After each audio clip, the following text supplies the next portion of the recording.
कांग्रेस के सारे बैंक खाते फ्रीज, 210 करोड़ की रिकवरी। आयकर विभाग ने कांग्रेस के बैंक खाते क्यों फ्रीज किए और क्या है पूरा मामला? किन किन बैंक खातों को किया गया फ्रीज?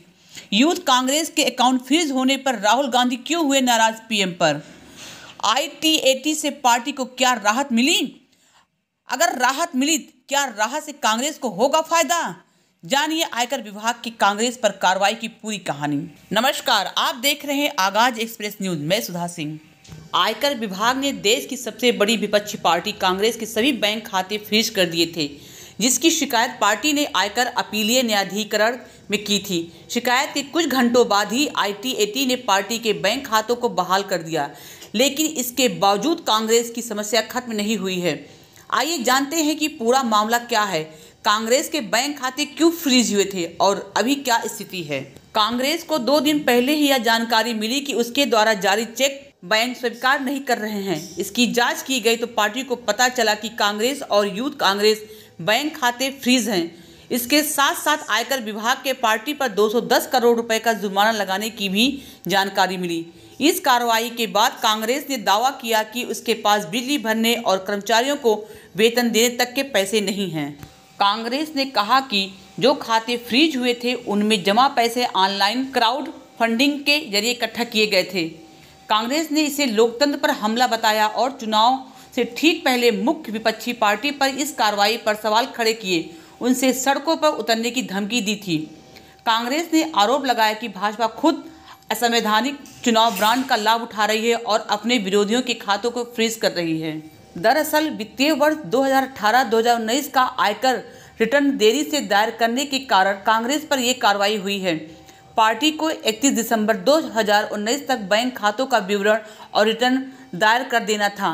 उसने 45 दिन की देरी से ऐसा किया, इसलिए कांग्रेस के ऊपर ऐसी कार्रवाई हो रही है। बैंक खातों को फ्रीज किए जाने के बाद कांग्रेस ने ITAT में अपील दायर की थी। यह आयकर विभाग के फैसलों के खिलाफ सुनवाई करने वाला प्राधिकरण है।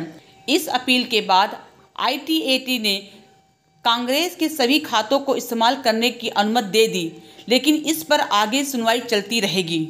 इसके साथ ही ITAT ने कांग्रेस को हर समय बैंक खाते में 115 करोड़ रुपए रखने का आदेश भी दिया, यानी उसने 115 करोड़ रुपए फ्रीज कर दिए हैं। कांग्रेस को ITAT ने राहत तो दी है, लेकिन यह राहत किसी काम की नहीं है। पार्टी का दावा है कि उसके खाते में 115 करोड़ रुपए से भी कम राशि है। अगर ऐसा है तो ITAT के खातों को बहाल करने के बावजूद कांग्रेस अपने पुराने पैसों का इस्तेमाल नहीं कर पाएगी। मामले में अगली सुनवाई अगले हफ्ते है, जिस पर सबकी नजर रहेगी। कांग्रेस कोशिश करेगी कि इस सुनवाई में वो खाते को पूरी तरह से बहाल करा ले। कांग्रेस पार्टी के कोषाध्यक्ष अजय मकान ने क्या कहा, आइए ले चलते हैं आपको। सुबह सुबह एक बहुत ही चिंताजनक और निराशाजनक खबर शेयर करने के लिए बुलाया है। आप लोगों को जानकर के आश्चर्य होगा और सही मायने में दुख भी होगा कि हिंदुस्तान के अंदर लोकतंत्र पूरी तरीके से खत्म हो गई है, तालाबंदी लोकतंत्र की हो गई है। हम लोगों को परसों ये जानकारी मिली कि जो चेक हम लोग इशू कर रहे हैं वो बैंक्स उस चेक को ऑनर नहीं कर रहे हैं। उसके ऊपर जब हम लोगों ने आगे छानबीन करी तो हमें बताया गया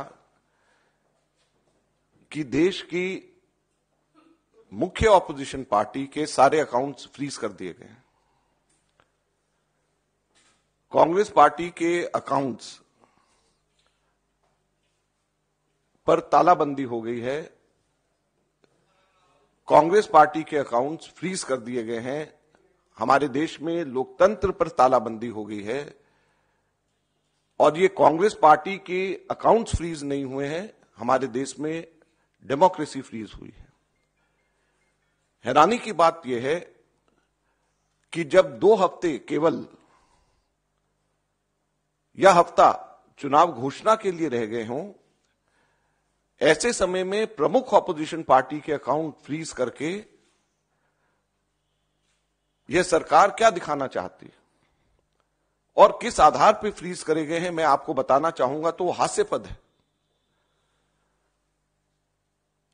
और ना केवल कांग्रेस पार्टी के, कल शाम को यूथ कांग्रेस के भी अकाउंट्स फ्रीज कर दिए गए और यूथ कांग्रेस और कांग्रेस दोनों के अकाउंट्स जो फ्रीज करे गए हैं, 210 करोड़ की रिकवरी इनकम टैक्स डिपार्टमेंट ने यूथ कांग्रेस और कांग्रेस से मांगी। 210 करोड़ की कुल रिकवरी। और यह पैसा किसका है? यह कोई धनाढ्य पूंजीपतियों का पैसा, कॉर्पोरेट टैक्स का पैसा नहीं, कॉर्पोरेट बॉन्ड्स का पैसा नहीं है।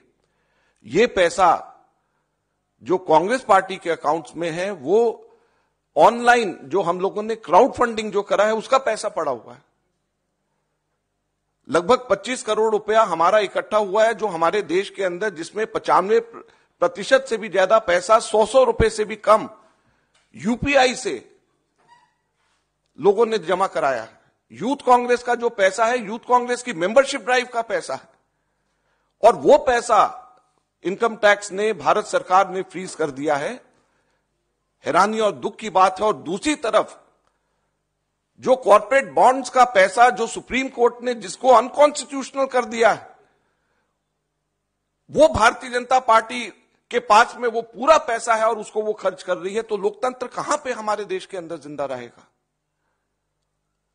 मैं इसलिए आज आपको बताना चाहता हूं और कहना चाहता हूं दुख से कि हमारे देश के अंदर लोकतंत्र खत्म हो गया है, लोकतंत्र पे बेड़ियां लग गई हैं, लोकतंत्र पे तालाबंदी हो गई है।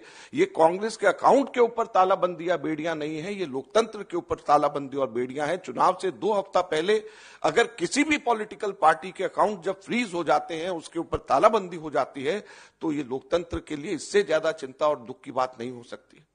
क्या हमारे देश के अंदर एक पार्टी का ही सिस्टम रहेगा? क्या हमारे लोकतंत्र के अंदर वन पार्टी पॉलिटिक्स हमारे देश के अंदर रहेगी? बाकी सभी के सभी पार्टियों के अकाउंट्स फ्रीज हो जाएंगे? बाकी पार्टीज को क्या रहने का अधिकार नहीं है?